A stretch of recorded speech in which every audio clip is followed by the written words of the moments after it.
1300 a.C. Dois grandes impérios lutam pelo domínio da região.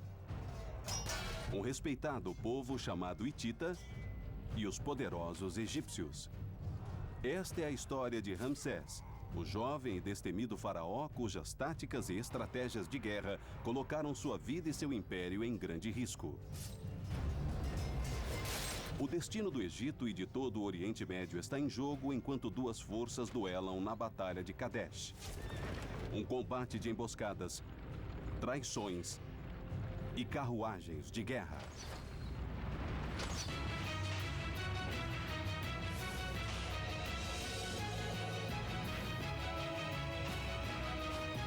Batalhas antes de Cristo, carruagem de guerra de Ramsés. Em Kadesh, 17.000 hititas enfrentam 20.000 egípcios.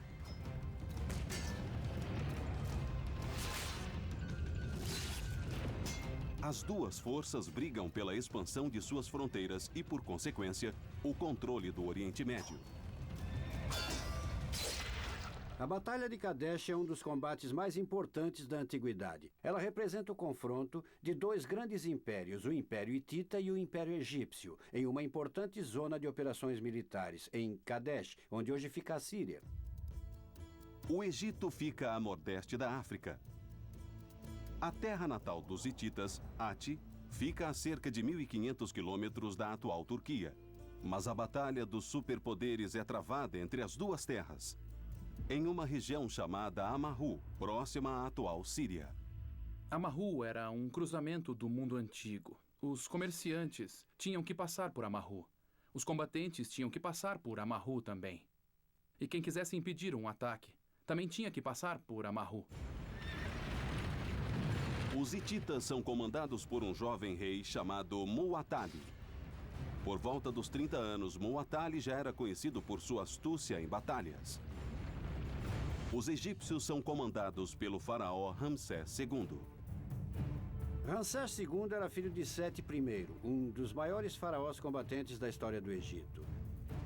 Ramsés subiu ao trono por volta dos 22, 23 anos e tomou seu lugar na longa tradição de faraós combatentes. Na verdade, é exemplo dos grandes faraós que vieram antes dele, desde a criação do Império Egípcio, 200 anos antes. Ramsés assumiu a personificação da tradição militar egípcia para realizar dois feitos. Um, assegurar que o Egito nunca mais fosse ameaçado e se mantivesse a salvo. E dois, expandir as fronteiras do Império contra os inimigos do Egito.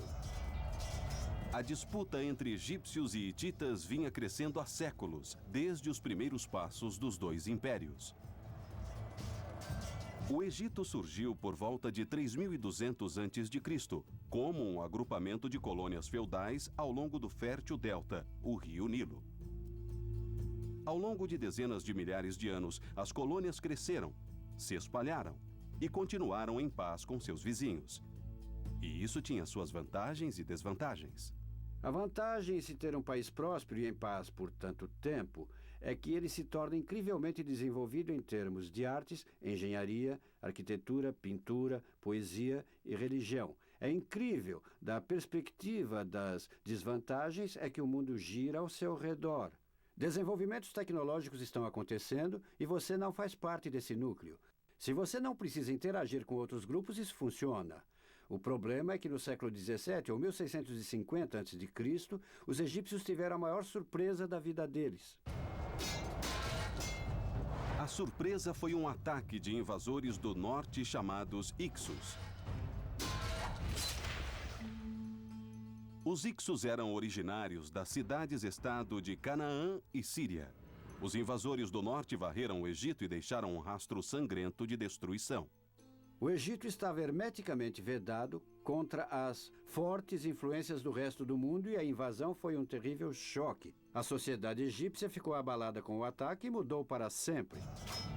Os Hicsos ocuparam o Egito por quase 80 anos. Por fim, os egípcios se rebelaram e travaram uma luta de 30 anos para se libertar. Apesar da bem-sucedida investida para expulsar os Hicsos, o Egito recebeu forte influência do norte. Uma das consequências positivas da ocupação do Egito pelos invasores do norte foi a transferência de suas táticas militares para o exército egípcio. Os egípcios adotaram novas armas de combate corpo a corpo. E um novo jeito de se locomover no campo de batalha. A carruagem de guerra de 2 homens. Mas além de utilizar a carruagem, os egípcios a aperfeiçoaram. Os egípcios fizeram 3 grandes e importantes modificações na carruagem que revolucionaram sua utilização na guerra. A primeira foi mudar o eixo e as rodas do centro do veículo, como o carro dos invasores do norte, para a traseira da carruagem. O eixo, de cerca de 1 metro de comprimento, é colocado o mais afastado possível para garantir estabilidade, velocidade e capacidade de manobra. O baú da carruagem tem 1 metro de largura, 50 centímetros de profundidade e 80 centímetros de altura. A estrutura é de madeira, freixo ou olmo moldado a vapor, encapado com pele de animal ou junco. O piso do baú é feito de camadas flexíveis de couro ou tecidos, com tramas especiais que oferecem ao arqueiro o equilíbrio e a absorção de impacto. Os egípcios também substituíram a roda de 4 raios por uma de 6 raios. Apesar de aparentemente simples, a mudança resultou em uma roda muito mais resistente, capaz de suportar velocidade de até 20 km por hora em terrenos extremamente irregulares.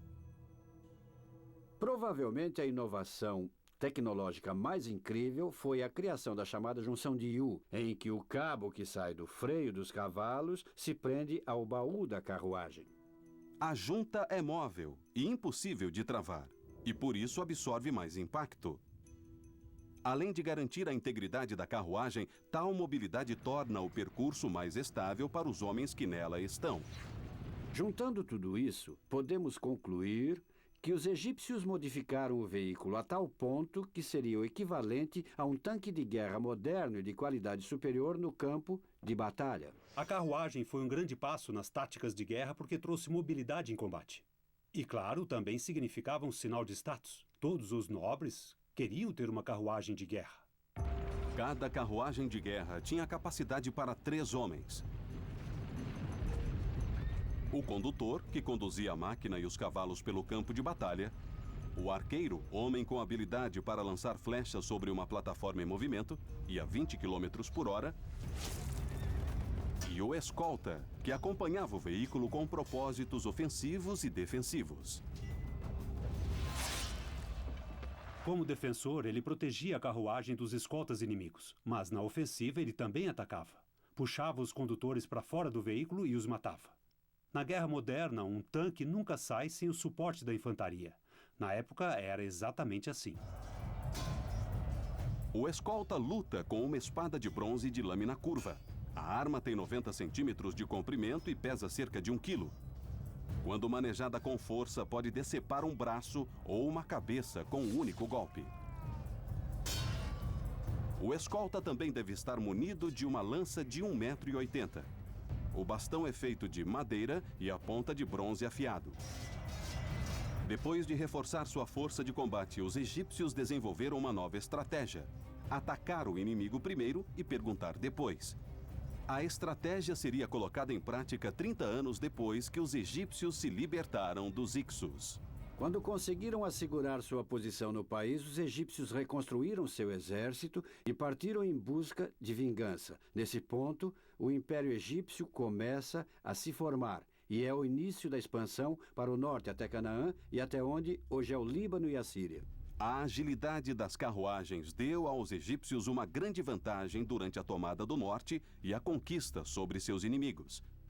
Mas enquanto tomavam a região onde hoje é a Síria, eles tiveram contato com os hititas, que também estavam expandindo o seu território. E também tinham carruagens.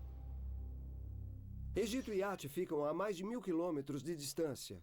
Mas um se sentia ameaçado pelo outro e via a região entre Egito e At como principal zona de conflito. A princípio, a zona de separação era só isso, nada tão importante. Não era a terra deles, mas o que acontece com o tempo? Defender essa região passa a ser como defender sua terra natal, e no final, eles acabam brigando pela zona de separação.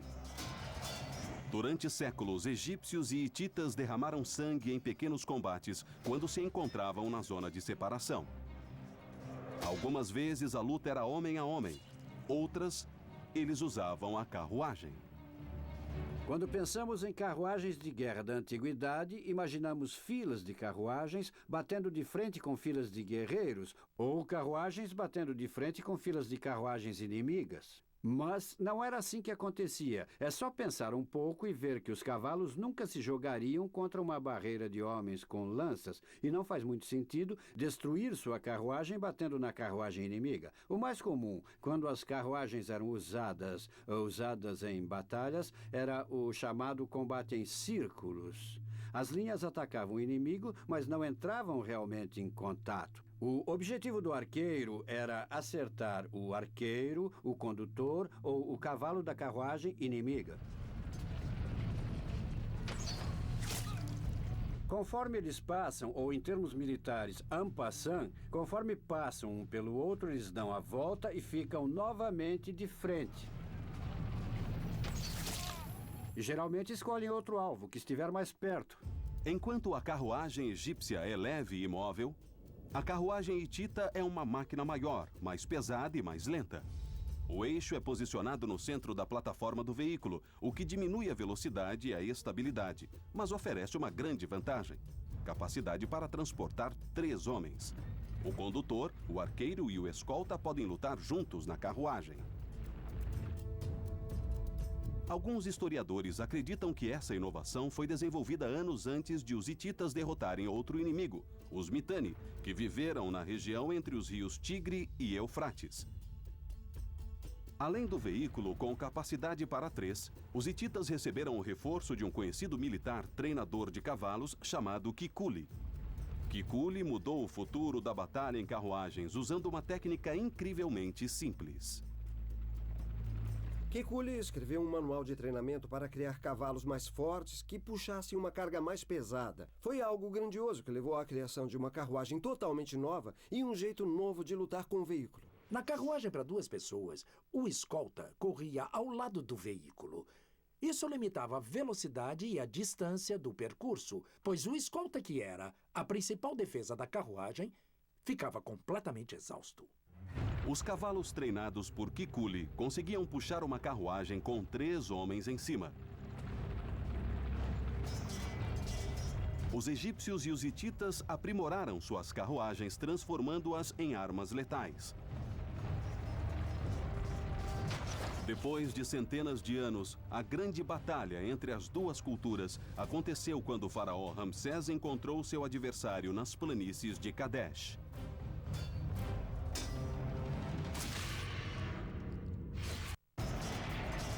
Dois exércitos, egípcios e hititas, estão em rota de colisão rumo a um dos maiores combates da antiguidade: a Batalha de Kadesh. Kadesh fica a meio caminho entre os 2 impérios onde hoje é a Síria. Durante séculos, os egípcios e hititas travaram pequenas disputas pela região, pois ambos acreditavam na importância tática e estratégica da área. As pequenas disputas entre os 2 impérios, hititas e egípcios, aconteciam esporadicamente, de vez em quando, ao longo de 30 anos, e ninguém chegou a conclusão nenhuma. Eram disputas de fronteira, nada realmente sério. Mas, enquanto essas brigas menores eram travadas, um evento muito bizarro aconteceu dentro do Egito e que, estranhamente, deu início a uma série de reações em cadeia que, por fim, resultou no confronto dos 2 impérios, na Batalha de Kadesh. Tal reação em cadeia começou com a morte do famoso faraó Tutankhamon, em 1323 a.C. Tut morreu. E segundo a lei egípcia, sua esposa poderia escolher um novo marido. Na tradição egípcia, as mulheres eram quem tinham a linhagem real e não os homens. Ela podia casar com quem quisesse, mesmo se fosse um plebeu. O que ela fez seria considerado loucura mesmo hoje. Então, imagine naquela época. Ela escreveu uma carta para o rei dos hititas, dizendo: mande-me um de seus filhos. Eu casarei com ele, e ele será faraó. Meu esposo morreu e eu não tenho filhos. Dizem que você tem muitos filhos. Dê-me um de seus filhos para ser meu esposo. Não é meu desejo casar com um de meus súditos. A viúva de Tut achava que o esposo tinha sido assassinado pelos próprios súditos. Durante muitos anos, o Egito sofreu constantes conflitos internos entre politeístas radicais, egípcios que acreditavam que a religião oficial deveria continuar adorando vários deuses, e os monoteístas, que acreditavam em apenas um deus. Foram tempos sangrentos no Egito. A guerra civil eclodiu no Egito, resultando em milhares de mortes. Alguns acreditam que o rei Tut foi uma das vítimas. Nesse ponto da história do Egito, os politeístas estavam com o poder nas mãos e eram inimigos da viúva de Tut. E qual a solução dela? Basicamente acabar com um império e transformar um hitita em faraó. Absolutamente incrível. O Oriente Médio inteiro teria sido diferente. Se tomassem o Egito e seus territórios, os hititas controlariam todas as rotas de comércio e pontos de lançamento militar do Egito à Mesopotâmia. Ciente das vantagens políticas, o rei hitita concorda em arranjar o casamento e envia ao Egito um de seus filhos mais jovens. O próximo evento foi a faísca que deu início à Batalha de Kadesh.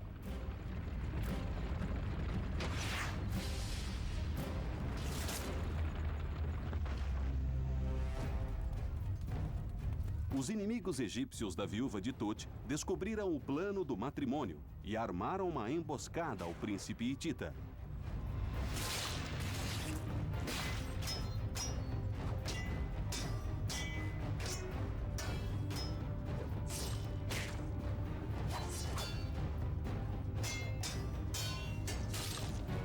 O príncipe nunca pisou em solo egípcio.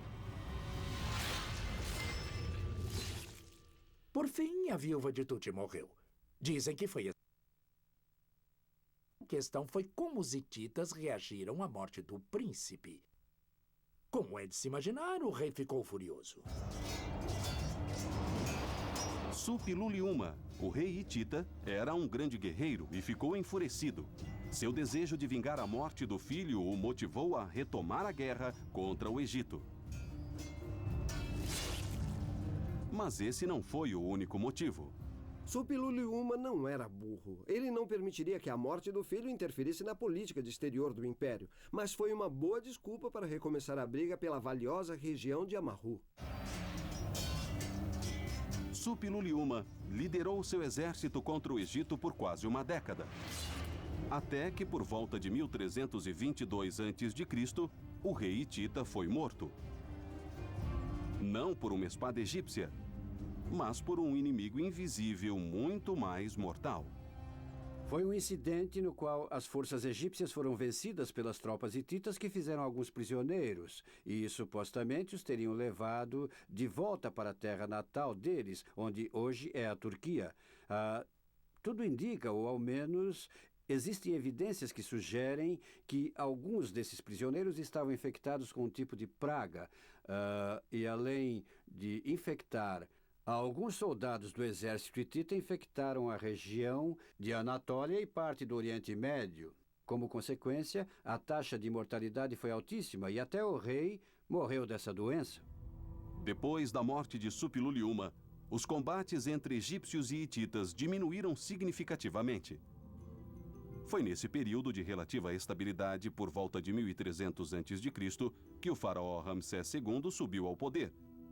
Aos 20 anos, Ramsés era um guerreiro com reputação de insolente e arrogante.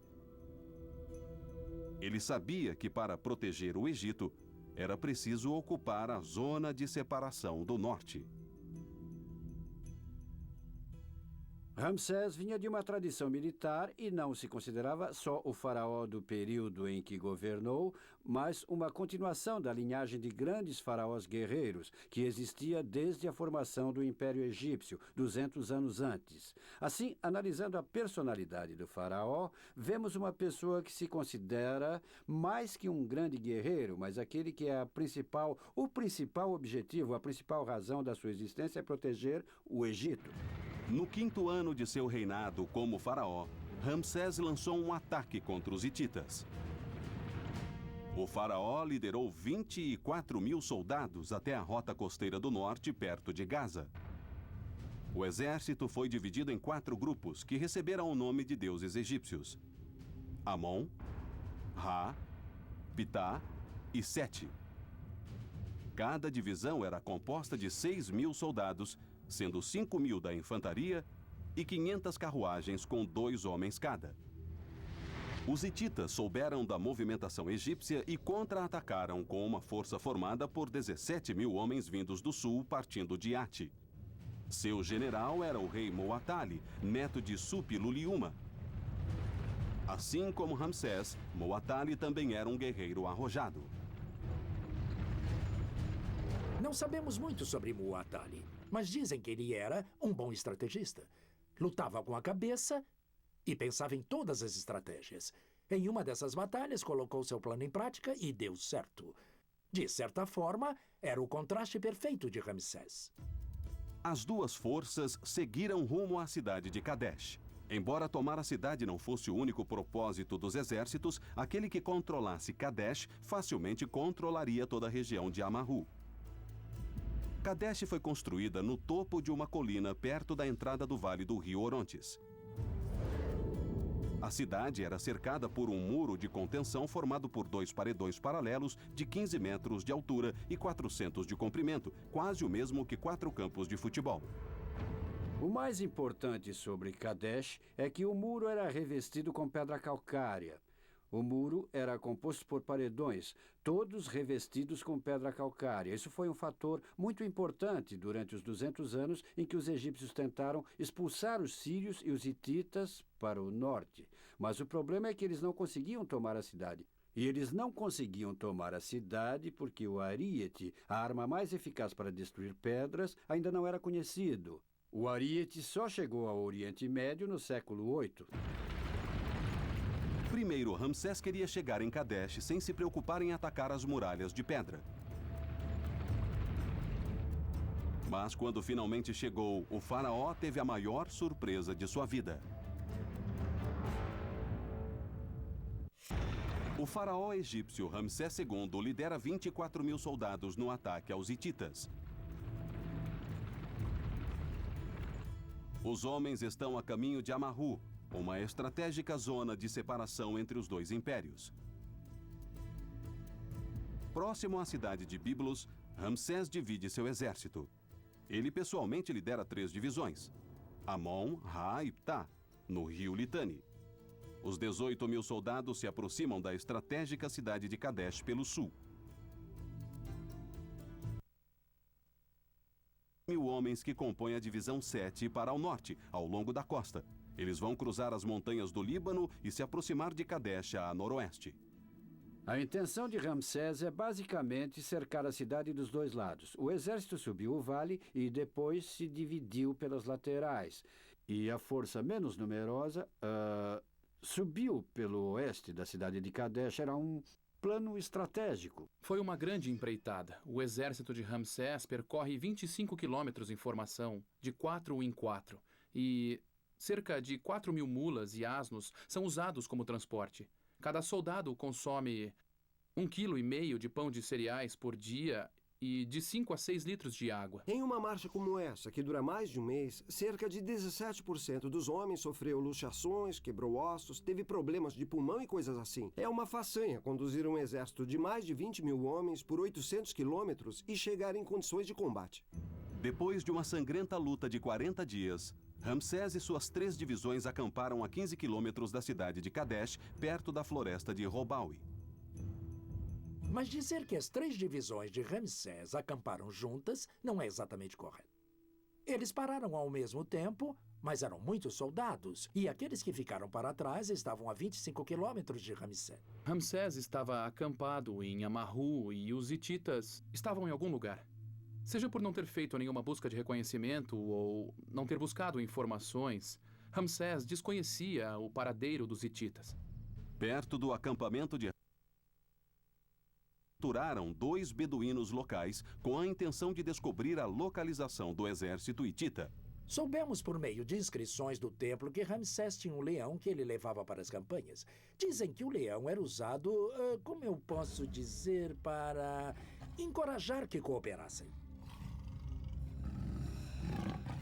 De acordo com os beduínos, Muwatalli e os hititas estavam a 150 quilômetros ao norte de Kadesh, em Alepo.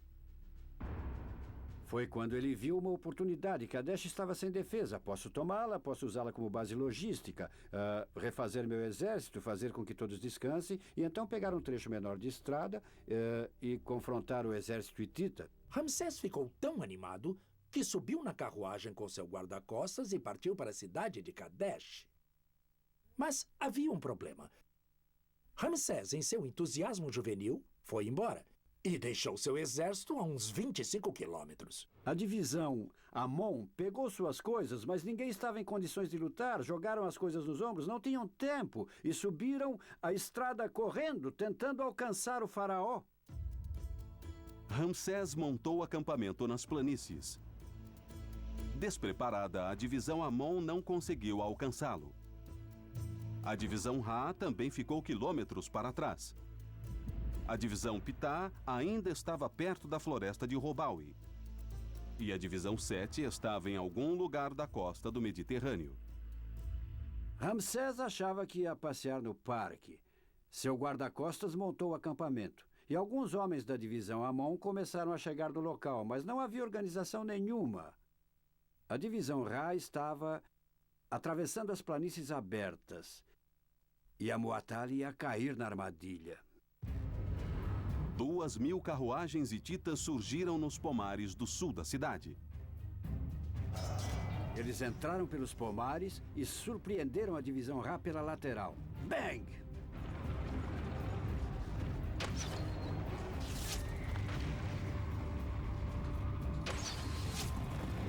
Imagine virar-se e ver milhares de carruagens hititas. Mesmo para um exército treinado como os egípcios, deve ter sido muito assustador. A divisão Ra foi totalmente destruída pelas carruagens. Não estavam prontos, não estavam em formação para lutar, foram atacados e se espalharam por toda a planície. As carruagens hititas passaram pelo campo de batalha caótico, enquanto os arqueiros lançavam flechas com incrível precisão. Arqueiros e condutor trabalhavam em pares. Eles treinavam juntos, seus cavalos treinavam juntos diariamente, por horas seguidas. Arqueiros egípcios e hititas usavam um arco reforçado feito de camadas de madeira, chifres e tendão de boi. O arco reforçado é uma arma eficaz, tem alto poder de penetração e é mortalmente preciso nas mãos de um bom arqueiro. Alguns arqueiros se juntavam ao escolta no chão e lutavam com a infantaria.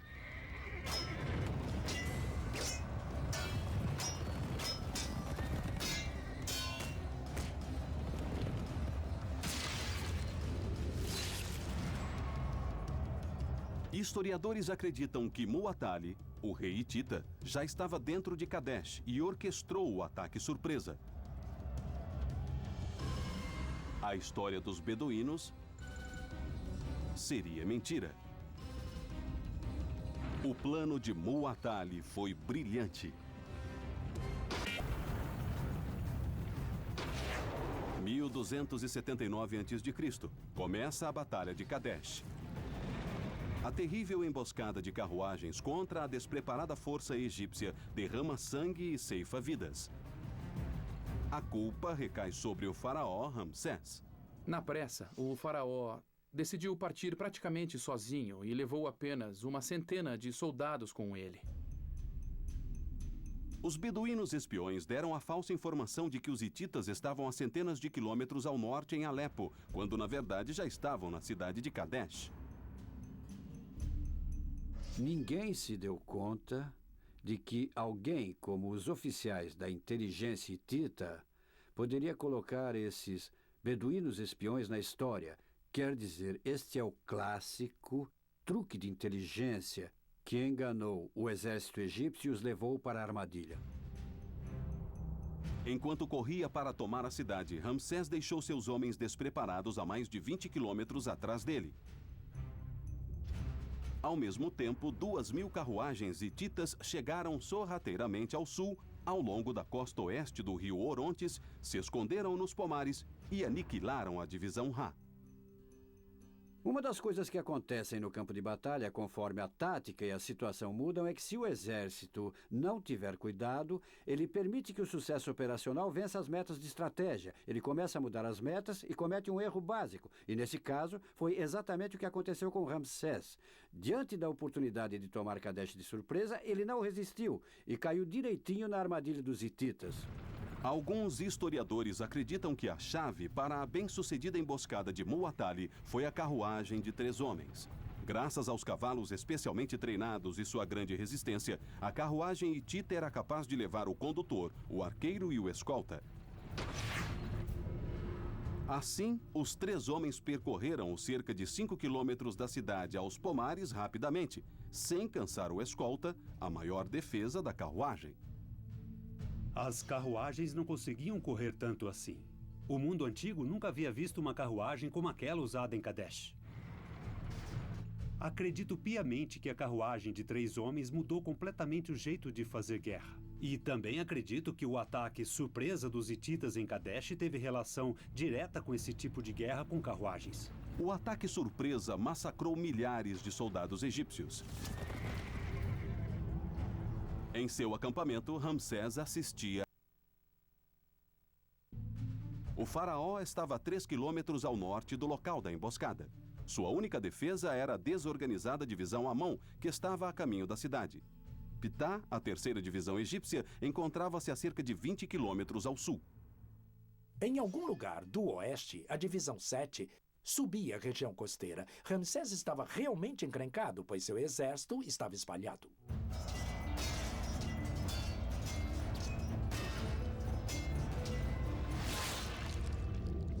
Ramsés começa a ficar furioso. Seu exército está todo espalhado, tudo virou um caos. Se os hititas pegassem Ramsés, isso significaria o fim do Império Egípcio. O próximo alvo dos hititas era a frota de carruagens de Ramsés. As carruagens hititas vão pelo norte e pegam em cheio o desorganizado e desfalcado acampamento egípcio, onde a divisão Amon estava concentrada para alcançar o faraó. E bang! Eles invadem o acampamento, tomam suas carruagens e dão início a uma terrível batalha de infantaria.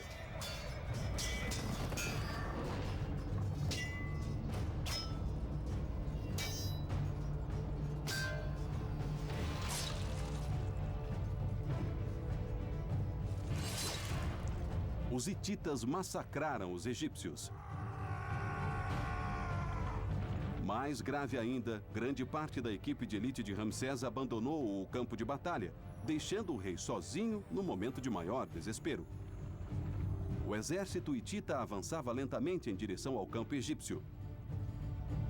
Mas, ao invés de continuar investindo contra o faraó, parte dos hititas começou a saquear o acampamento.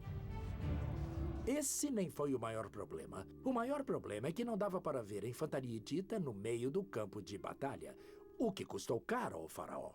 10.000 soldados hititas e 1.000 carruagens reservas esperavam na região oeste de Kadesh. Ter 10.000 soldados e não utilizá-los não faria muito sentido. Muwatalli estava com Ramsés nas mãos e aproveitou a infantaria para o golpe final. Mas Muwatalli não utilizou a infantaria.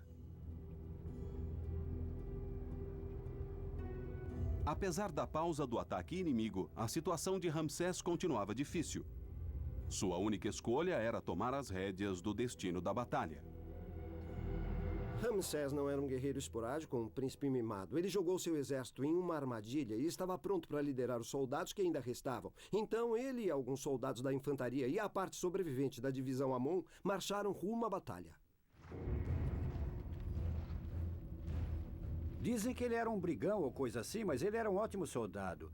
Ele reuniu as carruagens restantes ao seu redor, reuniu a divisão Amon e, literalmente, tomou a frente da marcha pela região nordeste, que provavelmente era mais vulnerável, e a atacou.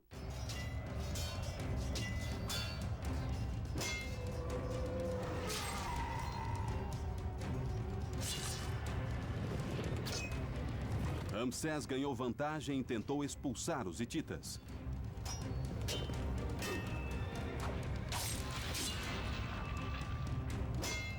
Mas seu exército está disperso demais para causar um impacto significante.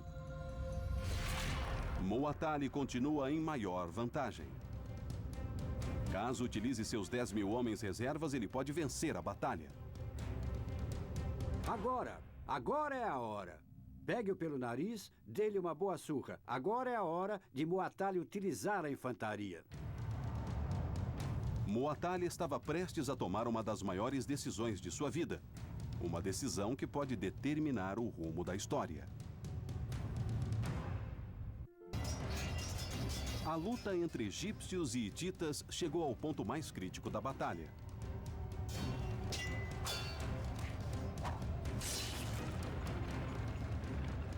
Um ataque inicial de carruagem se tornou uma luta de infantaria nas planícies de Kadesh.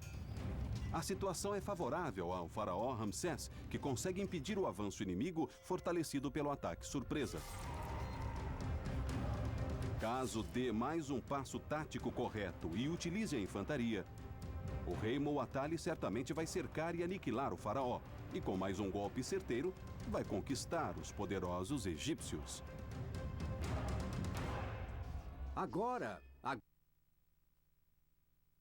dê-lhe uma boa surra. Agora é a hora de Muwatalli utilizar a infantaria.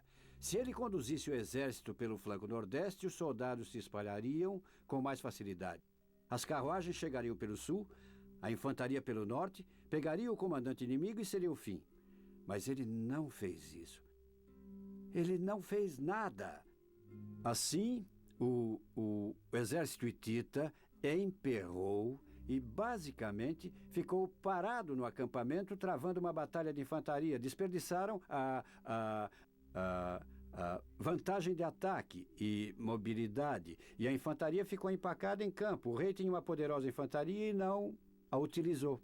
As razões que levaram Muwatalli a não utilizar sua infantaria reserva ainda são um mistério para os estudiosos. Mas Ramsés continuava com problemas. Embora presos em uma batalha de infantaria, os hititas lutavam furiosamente.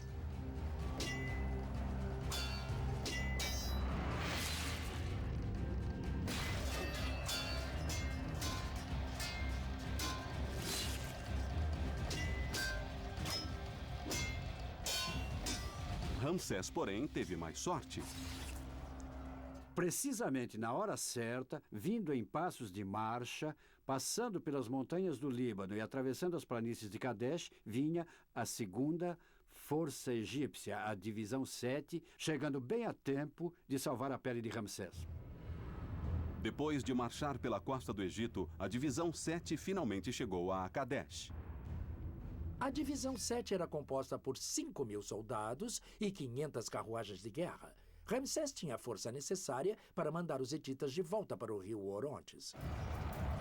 Uma grande batalha de carruagens e infantaria foi travada nas planícies de Kadesh.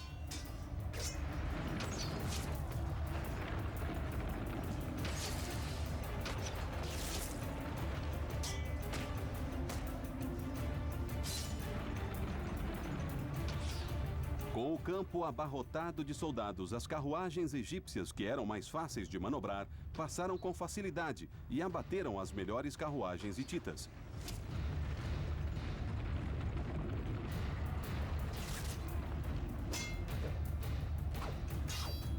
Ramsés virou a mesa com sucesso. Finalmente, Muwatalli utilizou o reforço. Mas não a infantaria, ele mandou 1.000 carruagens.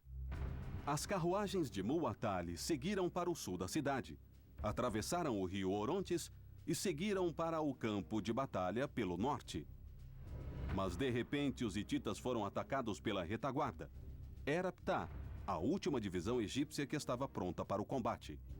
Muwatalli havia se esquecido da divisão Ptah. Quer dizer, ele estava vendo uma terrível batalha estava acontecendo. Eles não cruzariam as planícies a pé sem estar em formação de batalha. Mas eles atravessaram as planícies justamente quando os hititas cruzavam o Orontes. Eles olharam para trás e Bang! Foram atacados pelas costas e esse foi o fim da reserva hitita. Era a vez da emboscada contra os hititas. Ramsés, os remanescentes da divisão Amon e a divisão Sete lutavam no fronte, enquanto a divisão Ptah atacava pela retaguarda. Muattali cometeu um grande erro. Nunca use as boas forças depois das ruins. Se você utilizar seus homens, faça de modo a alcançar a vitória. Nunca faça para retardar a derrota. E foi o que ele fez por alguma razão desconhecida.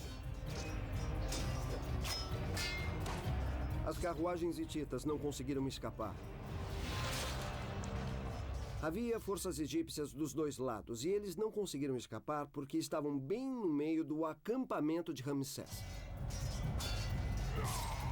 2.000 carruagens foram destruídas e Muattali desperdiçou uma vantagem esmagadora.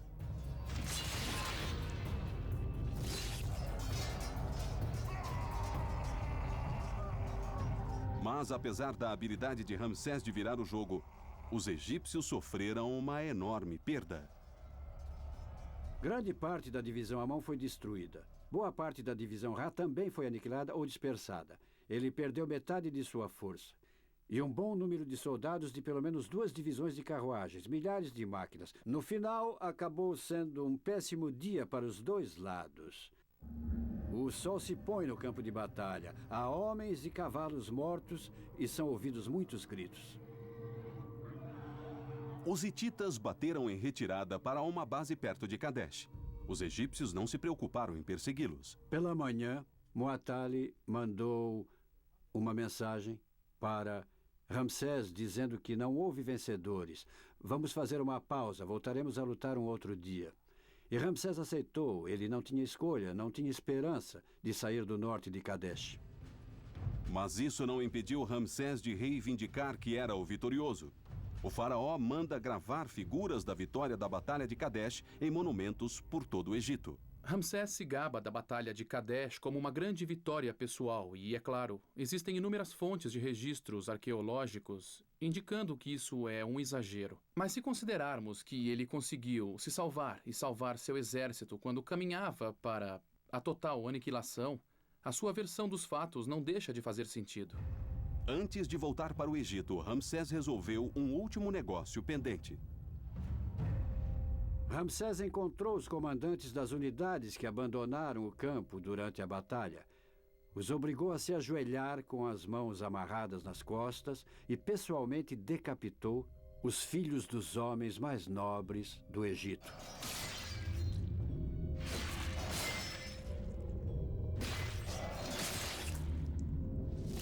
Foi um final sangrento para uma das batalhas mais sangrentas do mundo antigo. E Ramsés assegurou que seu exército soubesse o preço da deslealdade. Ramsés aprendeu a lição com os erros que cometeu em Kadesh. Mas sua falha não foi a única entre os grandes generais da história da humanidade. George Armstrong Custer caiu numa armadilha parecida que Ramsés caiu em Kadesh. Ele perseguiu um grupo de índios quando não percebeu que havia um grupo maior. Depois de rechaçar um grupo menor de invasores, ele se preparou para atacar o que imaginava ser um vilarejo desprotegido. Para sua surpresa, o inimigo era mais forte e o cercou por um dos flancos. Ao contrário de Ramsés, Custer foi morto. Mas seu erro tático foi o mesmo.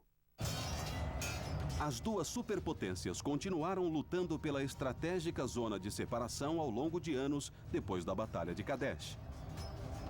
Até que em 1262 a.C., egípcios e hititas para combater uma crescente ameaça da região onde hoje é o Iraque, os assírios. A aliança durou quase um século e, talvez da mesma forma, assim como a Batalha de Berlim na Segunda Grande Guerra, foi o marco do encontro de duas superpotências que, basicamente, tiveram que tolerar uma outra a fim de acabar com o inimigo em comum. Foi isso que aconteceu depois da Batalha de Kadesh.